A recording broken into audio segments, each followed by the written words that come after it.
Well, it's an absolute horrible day. Rain, headwind, but here's our first pilot whales of the voyage.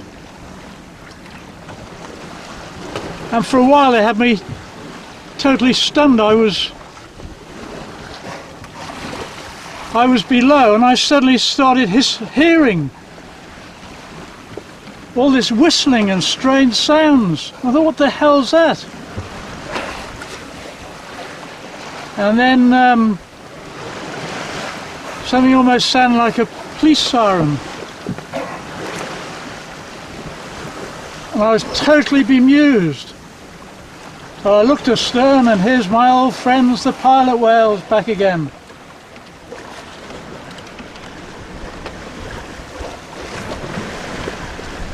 Following along behind as well, as on the starboard quarter. I tell you, it's been a fairly miserable sort of day, torrential rain,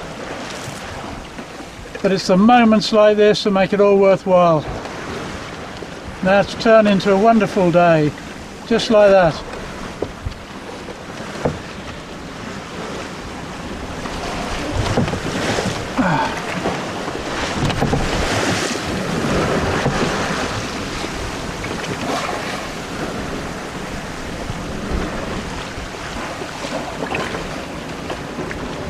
We're actually, it's Wednesday now, the Wednesday after leaving on Friday.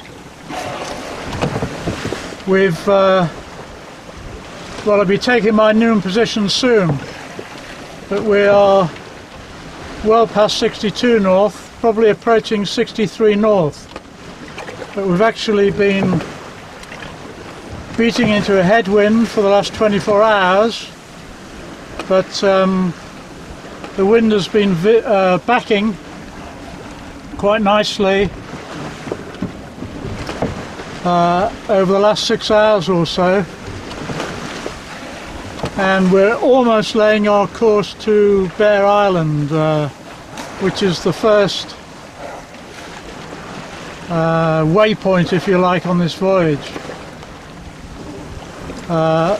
Our course for that is about 22 degrees true from here, around about 25 degrees magnetic, and we're just about back on course, but with probably something like 850 miles still to go to get there. But anyway, that was a wonderful visit from the pilot whales, and it looks possibly as if at that opportune moment they may have gone.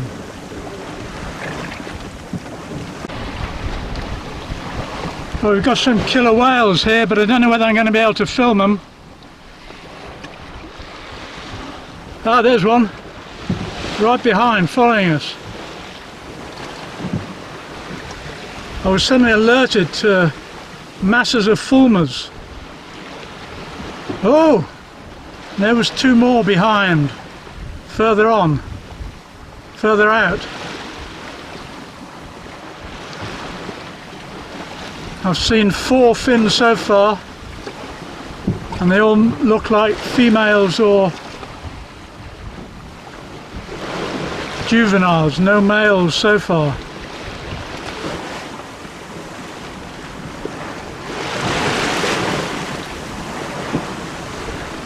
It's just after noon on Friday, the 11th of July, been at sea for a week.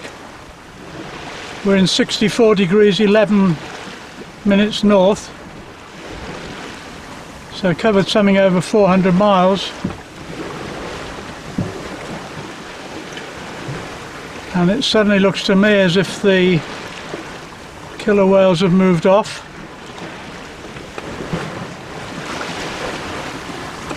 Always the most exciting things for me, killer whales. Their speed and strength and sheer menace is always stupendous. Anyway, I think that's the end of that very short visitation. As you can see, we're in foggy conditions, not unusual for up here. We've got a strong easterly winds, so we're making a perfectly good course to Bear Island, but there's still a long way to go.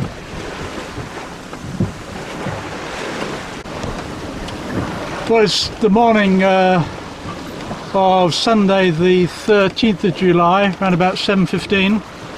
So we've been at sea for almost 9 days, short of a couple of hours. And just a few seconds ago, we crossed the Arctic Circle, or what I'm considering the Arctic Circle, 6630.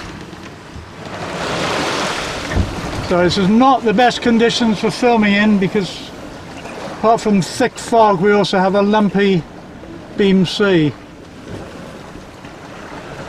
But there we are, we've just crossed the Arctic Circle. There are a few more minutes of latitude in it, but I can't remember what they are. So as far as I'm concerned, 6633 is the Arctic Circle. So that is a very important moment for Mingming II. Because here she is on a maiden voyage, and after 9 days at sea, her first voyage, she is into the Arctic. So we have to celebrate that in the traditional manner. So well done, Mingming II. Very good indeed. The other interesting statistic is that we are almost exactly to the mile halfway between Whitehills on the Moray Firth, where we left, and Bear Island, which is our first sort of target on this voyage. I don't know whether you can see on this video, but there's thick fog. Not seen the sun for 4 or 5 days. We've had fog, heavy rain, overcast skies and so on, but generally favourable winds, so no problems whatsoever. However, the first mini objective of this voyage, which is to get Mingming II into the Arctic Circle and get her underway, as it were, as an Arctic explorer, has been successfully achieved. Well, a bit of an experiment this. We're inside the observation pod. I'm not sure how well the camera's going to film through here. That's looking forward. There's the mast there and the fore hatch. We've been in moderately heavy weather for the last 24 hours. Blowing force 6 to 7 from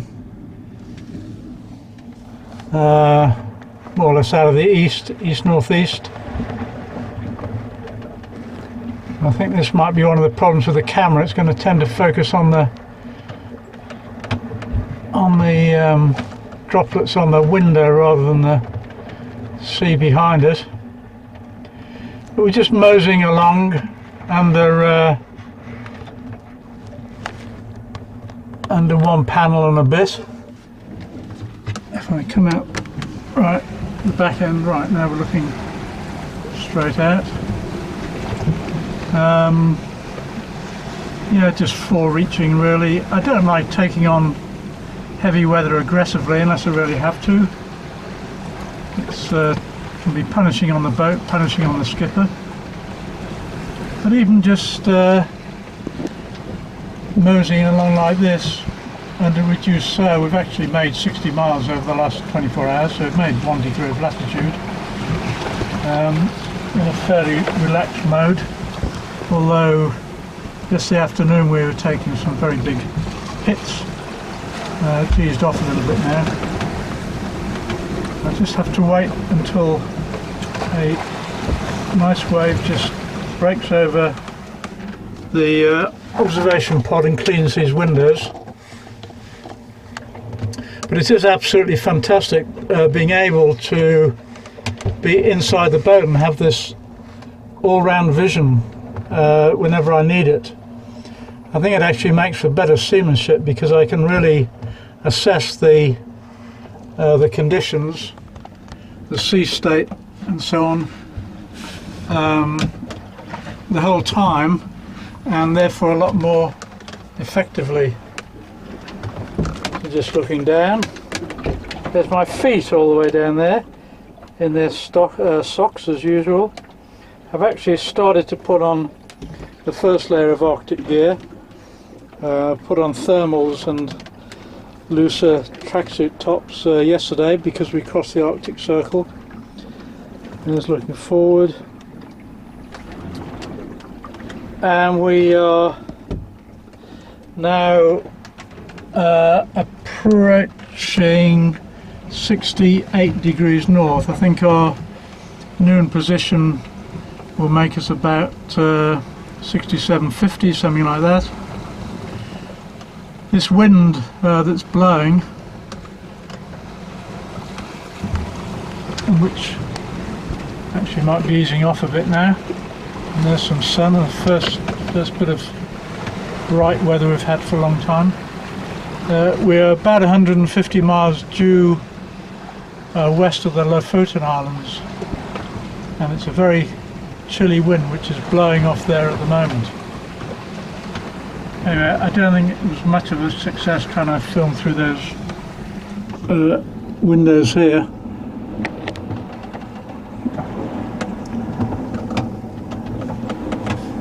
But there you go, you can only do your best, can't you?